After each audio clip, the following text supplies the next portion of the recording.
Hello and welcome back to Crafted by Corie. If you're new, I'm Corie. Welcome to my channel. If you're returning, thank you as always for being here. I have some wood crafts today for a special collaboration I'm doing. More about that in just a minute. But for right now, let's go ahead and get right on into the crafting. DIY number one. All right, these are from the Dollar Tree, and this is something I've had in my stash from Arteza, I believe.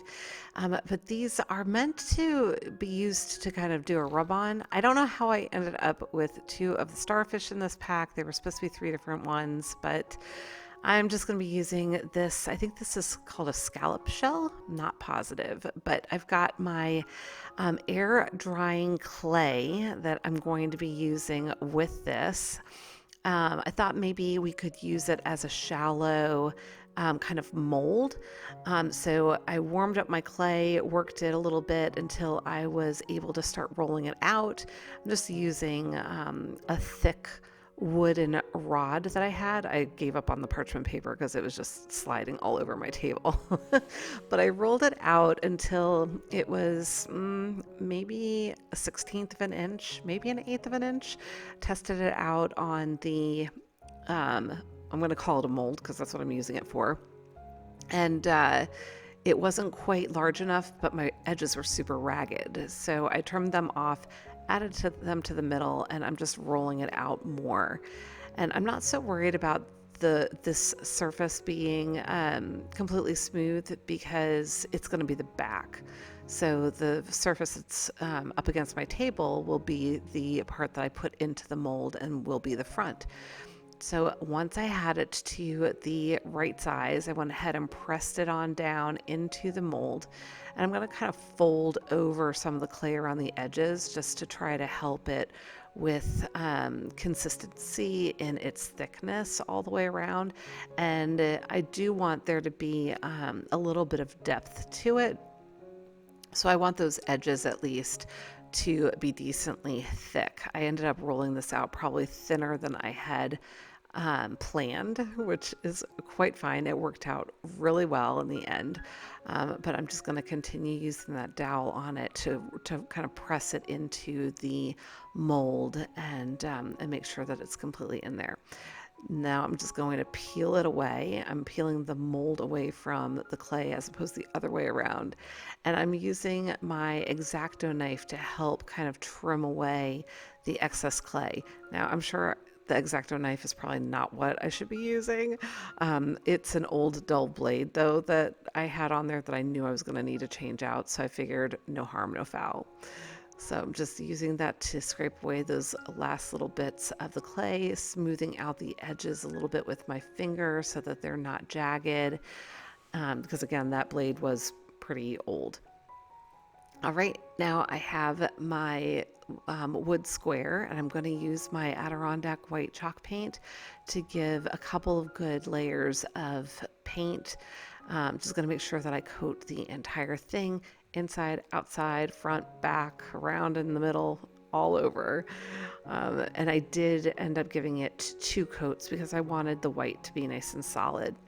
I helped it out with drying a little bit, and once I had it largely dried, I went ahead and set it aside to let it finish drying on its own.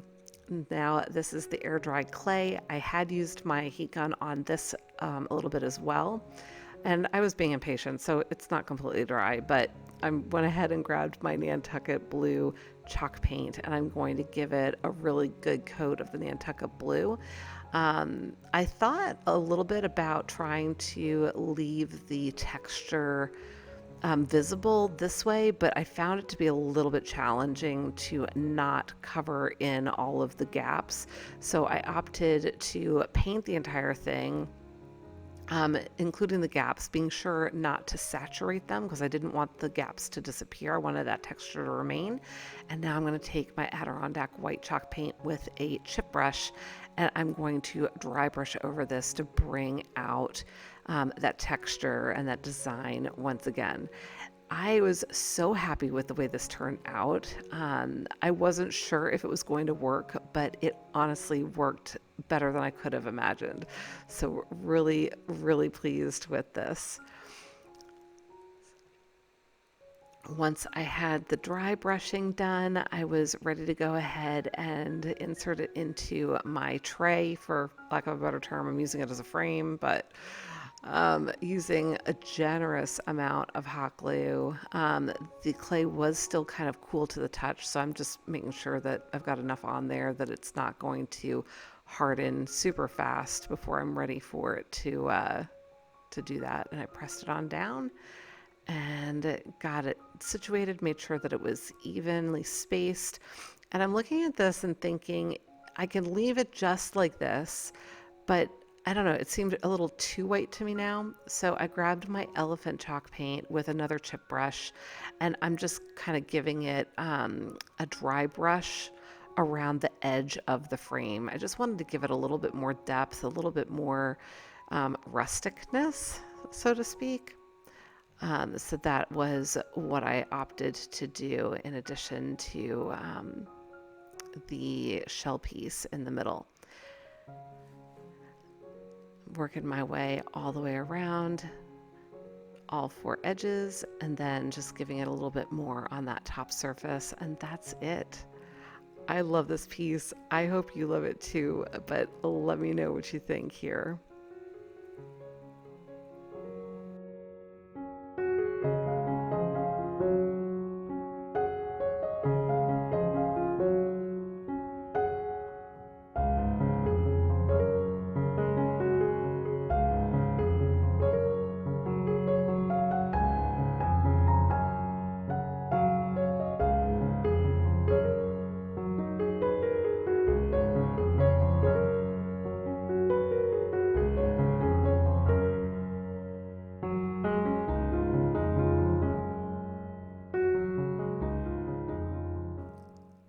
Now, as I mentioned earlier, this is part of a collaboration. What would you make?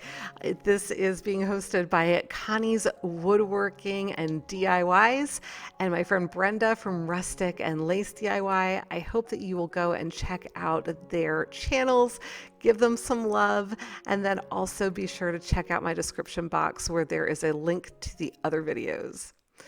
DIY number 2. All right, this is another item from the Dollar Tree. It is a wooden, I think it's meant to be a picture frame. It has like that clip at the front, at the top, that I am going to try to pry off of here. And it was a little bit of a struggle. I worked on it for quite a bit of time. I'm not going to bore you with everything I did try to get this off of here, but I ultimately, between prying it and using my tin snips and my wire cutters, I managed to get it out. And then I realized I was left with a little bit of a hole at the top of my design. And I was trying to figure out how I was going to camouflage that or cover it up. So I started out by sanding it because it was a little bit rough around the edges there once I got that clasp out. And then I used some of my wood glue to fill in the hole. I knew that that was going to dry more clear, so I was trying to figure out how to camouflage it and trying not to put too much of it on the wood because I also know that it fills in the grains of the wood and then it makes it hard to paint. So I'm using sawdust from when I sanded it, so sanding dust, I guess, and trying to press that into the glue to kind of give it more of a, yeah, anyway.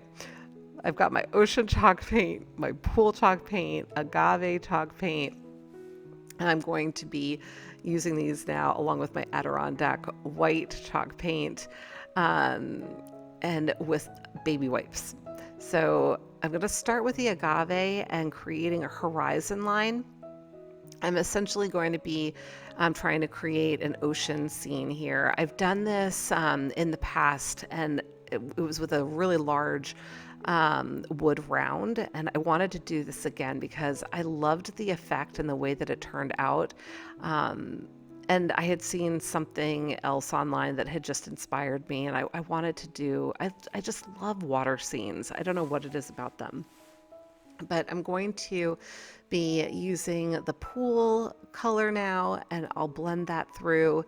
And then you'll see me flipping it around and using the white here to kind of meet the horizon line. So it is upside down now, just to kind of keep that in mind. And once I get some of this white laid down, I'm going to add in the ocean blue tone to use for the sky. And then I'll be blending the white with the blue. And I'm just going to continue to layer on these colors until I get it the way that I want it. I'm going to be adding white to the water to try to kind of create the illusion of waves. You can see where that glue is on the wood. So I am going to go back and sand that a little bit more in a second. But right now I'm just kind of creating almost like an ombre effect. And later you'll see me kind of dropping in some wispy clouds as well. But I am going to just settle back and let you watch this for a little bit. And I'll be back towards the end of the painting.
So once I got it pretty much blended in and the way that I wanted it with the colors, I gave it a little help drying. You can see I've got the little stick there that supports the back side of it. It's the little stand. It's like a kickstand with this.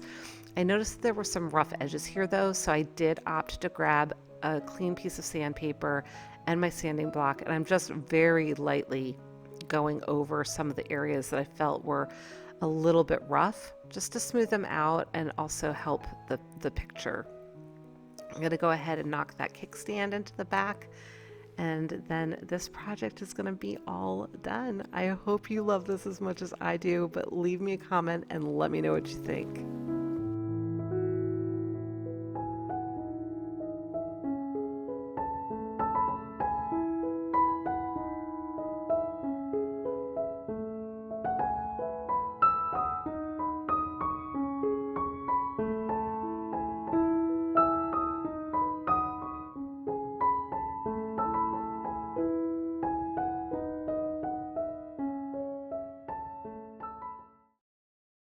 DIY number 3. All right, I have this Dollar Tree stencil as well as a wood round. I believe this is from Plaid. I had gotten it in a box of a bunch of different Plaid stuff a while back. Giving it a good sanding. I did leave that staple in it thinking that I could use that for my hanger a little bit later. Probably should have taken it out and replaced it with another staple, but it all worked out in the end. I gave this a good coat of my Adirondack white chalk paint. Once I had it dry, I'm going to line up my stencil. Now this is my elephant chalk paint. I was not worried about bleeds. I actually thought it might be kind of cool if it did bleed a little bit, because I mean, it's a farmer's market sign. It's intended to be rustic, right? So that was my line of thought here. I went right in with the elephant. If I were not willing to accept, I'm saying this a little harshly for myself, but if I wanted to make sure I was avoiding bleeds, if that was going to be an issue for me, I would have gone over this first with the Adirondack white chalk paint again, because that would have sealed in the stencil and any bleeding would have occurred in white, so it would not have been visible. And then I would have gone back over it with the elephant. I wasn't worried about it, and I did get a little bit of bleeding, but I was honestly fine with it. Because again, I was thinking, you know, farmer's market, this would be outside, it might be a little dingy, you know, they would have created it rather quickly to just have up at their market. It wasn't going to be perfect in a rustic kind of world like that. At least that was what I had in my mind.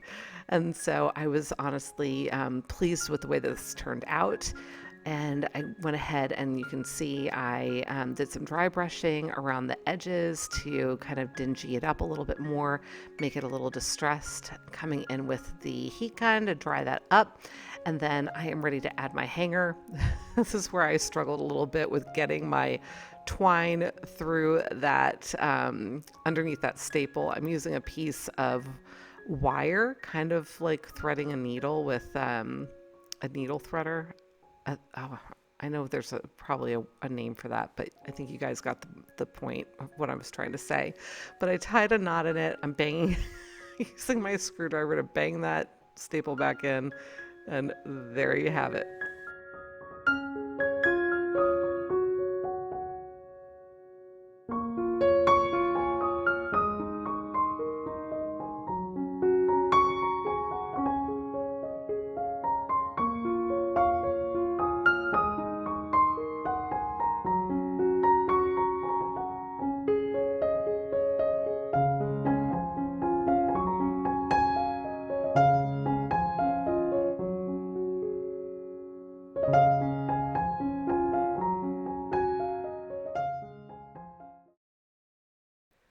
DIY number 4.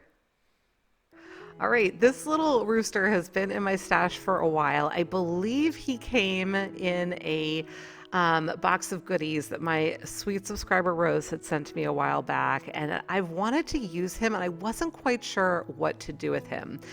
So I am using my elephant chalk paint again here. I thought, well, perhaps he could complement my Farm Fresh sign that I just painted with you a second ago. So I went ahead and gave him one good coat of the elephant, and then I was going to distress him with the white. So you'll see me doing that in a second. And I was really struggling with whether this was going to be sufficient for him, or if I should have tried to paint him the way that a rooster might actually look with all of the colors. I can totally repaint him in another future video if you guys think that I should do that. I'd love to get your thoughts, but I did go ahead and distress him here, just dry brushing with the Adirondack white. And then when I was looking at it, you're going to see in just a moment, I thought, well, maybe it would be nice just to add a little hint of red, you know, around the areas where you would normally anticipate a rooster to have red. So, and I don't know the names of the parts of the rooster, so forgive me, but I think of it like on the top of his head, maybe it's his crown, I'm not sure, and then under his little chin. So, and then I thought maybe the tips of his little rooster tail. So I did go ahead and grab in a second my not Adirondack. I'm using the Adirondack white. I grabbed my crimson chalk paint. Here it is, by Waverly, and another chip brush, and I am just kind of doing an additional dry brush with the red now in those areas. As I was doing this, I was like, oh, this is probably a mistake. But I don't know. It gave a little bit of a pop of color without being too much. And as I said, I put it on the tips of his little tail feathers as well. So you'll have to let me know, do I leave him like this? Do I repaint him in an attempt to make him look like an actual rooster with all of his colors and however a rooster should really look? I will honestly have to look it up online, but let me know what your thoughts are on the sky.